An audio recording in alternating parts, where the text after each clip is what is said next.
সবাইকে শুভেচ্ছা। এই মুহূর্তে আমি দাঁড়িয়ে আছি খড়মখালি পূর্বপাড়া সার্বজনীন শিব মন্দিরের সামনে। এটি অত্যন্ত নান্দনিকভাবে গঠিত একটি চমৎকার শিব মন্দির এবং তার প্রতিষ্ঠাতা শ্রী বঙ্কিম অধিকারী ডাক্তার তিনি তার সমস্ত জীবনের যে উপার্জন সেটাকে তিনি ব্যয় করেছেন এরকম একটি আধ্যাত্মিক সাধনার কেন্দ্র স্থাপন করার জন্য। একটু আগে ওনার সঙ্গে আমি আলাপ করছিলাম। ইনি হচ্ছেন শ্রীযুক্ত বঙ্কিম অধিকারী ডাক্তারবাবু। তো ওনার সাথে কথা বলে খুবই ভালো লাগলো। উনি খুবই ধর্মপ্রাণ একজন মানুষ এবং চান যে এটা একটা আধ্যাত্মিক সাধনার কেন্দ্র হয়ে উঠুক, মানুষ এখানে এসে প্রশান্তি লাভ করুক এবং এটা খুবই সুন্দর করে স্থাপন করা হয়েছে। আমি এর আগেও বিভিন্ন জায়গায় গিয়েছি, বিভিন্ন মন্দিরে, মঠে, কিন্তু খুব একটা নান্দনিকতার ছাপ কোথাও একটা দেখেছি খুব একটা নেই। কিন্তু এটা করার পেছনে ওনার অনেক দিনের প্রয়াস এবং ওনার প্রতিভা এবং সত্তার সম্মেলন ঘটাতে পেরেছেন।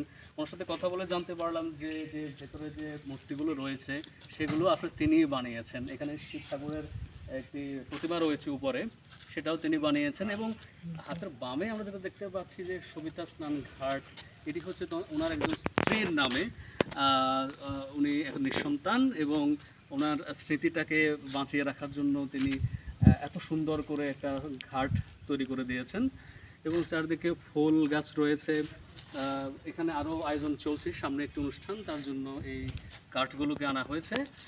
আর উপরে উঠে পেছনে যে ল্যান্ডস্কেপ, যে দৃশ্যপট দেখলাম, খুবই মনোরম একটা চমৎকার আধ্যাত্মিক পরিবেশ, নান্দনিক পরিবেশ এবং একই সঙ্গে প্রাকৃতিক সৌন্দর্য রয়েছে এই জায়গাটির।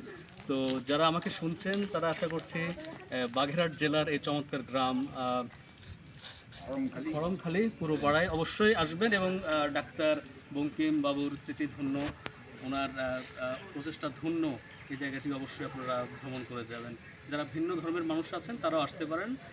এটা শুধুমাত্র আধ্যাত্মিকতার ব্যাপার নয়, এটা নান্দনিকতারও ব্যাপার। তো কাজেই আপনাদের যে ভ্রমণ পিপাসা এখানে এলে অবশ্যই সেটা তৃপ্ত হবে এবং আপনাদের যে বাংলাদেশের যে সৌন্দর্য, আমরা যে একটি সাম্প্রদায়িক সম্প্রীতির দেশ, সেটারও একটি নিদর্শন আপনারা এখানে খুঁজে পাবেন। তো আপনারা সবাই আশীর্বাদ করবেন ডাক্তারবাবুর জন্য, যেন তিনি যতদিন বেঁচে থাকবেন ততদিন এত ভালো ভালো কাজ করে যাবেন, যেখানে মানুষ এবং পর্যটক, ধার্মিক, ভ্রমণ পিপাসু সব ধরনের মানুষ এসে এখানে আনন্দ খুঁজে পান, শান্তি খুঁজে পান। সবাইকে খড়মখালি থেকে অসংখ্য ধন্যবাদ। নমস্কার।